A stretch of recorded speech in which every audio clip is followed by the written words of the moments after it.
everyone, I'm Chris O'Neill from Sew the Distance, and today we are going to make Clue 9 from the Puzzle Mystery Quilt. So I have everything inventoried and ready to go. All I have to do is start sewing together my half square triangles, which are my building blocks for these blocks that we are going to make. On the screen now, you'll see a list of all of the HSTs, or half square triangles, that we are going to make. And in red is the side that we press towards. I'm going to sew all my half square triangles together, and then I'll meet you back here and I'll show you the next steps. Okay, all of the half square triangles are here, and I labeled everything with masking tape so I knew the colors because, of course, I still don't know the colors. All right, so it's time to assemble. For section A, we are going to need the unit that is AD, and then we're also going to need a D. All right, I'm going to move these over here. So this goes over here, and this goes here, and we need 2 of these units.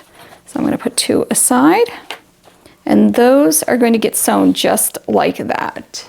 So A, D, D. Next, we're going to skip ahead to 2.2, and we need an A, B, which is here, and a D. So these are the 2 Ds. We're going to be making 4 of them. I'm going to move these guys up here. This goes like this. So D, A, B.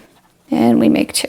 Now, before I press these, of course, I'm going to take the little labels off, and I made sure that I made the labels inside so I wasn't going to sew over them. Step 2, 3, we need the AB unit, goes like this, and then an F unit. And we're actually making 4 of them. And this is going to go together exactly like this. So once I sew these units to each other, I'm just going to sew the rows together like this, and I'm going to make sure I'm paying attention to the pressing instructions. Okay, so this unit is done. All right, now we're going to work on step 4 in 9A. And we had 2 of these left over, and they go this way. So FBA, FBA. And then we need a BC and a CE, 2 of those. BC and a CE. I think we had 2 BCs, right? We did. One was pressed one way, one was the other. So I'm going to make sure of the pressing. All right, so these are the right ones. And they get configured like this, I believe. BC, CE, yes.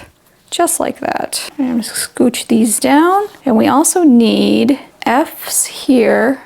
No, wait a minute. We need, I messed this up. BA. Oh, no. We need like that.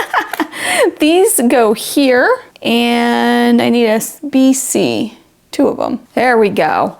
All right, so this whole unit gets sewn together, and then this gets sewn to this, and we should be done with unit 9A. Yes, okay. It gets very confusing, as you know. I know you've worked with this, but we're gonna keep plugging along. I'm gonna sew these together. I'll meet you back here, and we'll have block 9A finished. So this is 9A, and I have 2 of them. I'll show you the scrappy version.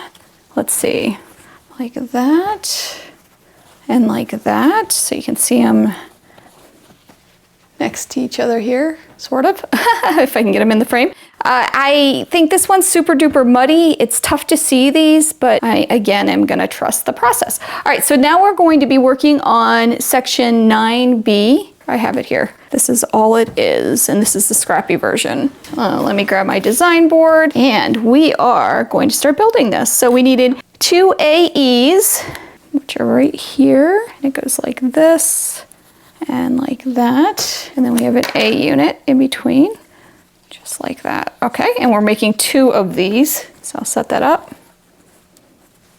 Scooch this over. Our next unit is BC. That goes like that. And then we have 2 of those. And then BE, BE, just like that. And then these little guys, our last pieces, go at the top and bottom. Just like that. So this is our entire block. We're going to sew these together first, then these, and then sew them to each other and have it done. Okay, these are done. Look at how great they are. And here are our scrappy version, which goes like that. Okay, this one needs to be trimmed up a little bit, and I gotta figure out why I'm over down here. I got like a little extra bit. So I might have to unsew that and sew it back together. Not a big deal.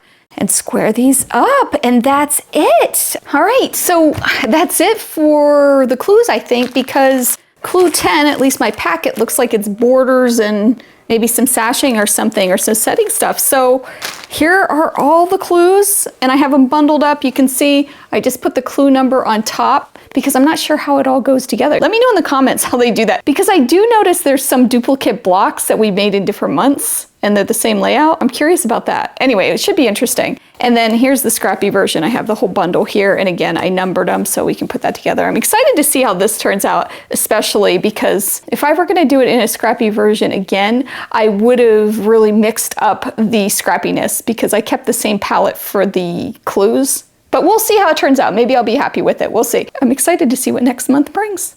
I hope you have a wonderful day. I hope you take some time to sew. I'll see you real soon. Bye.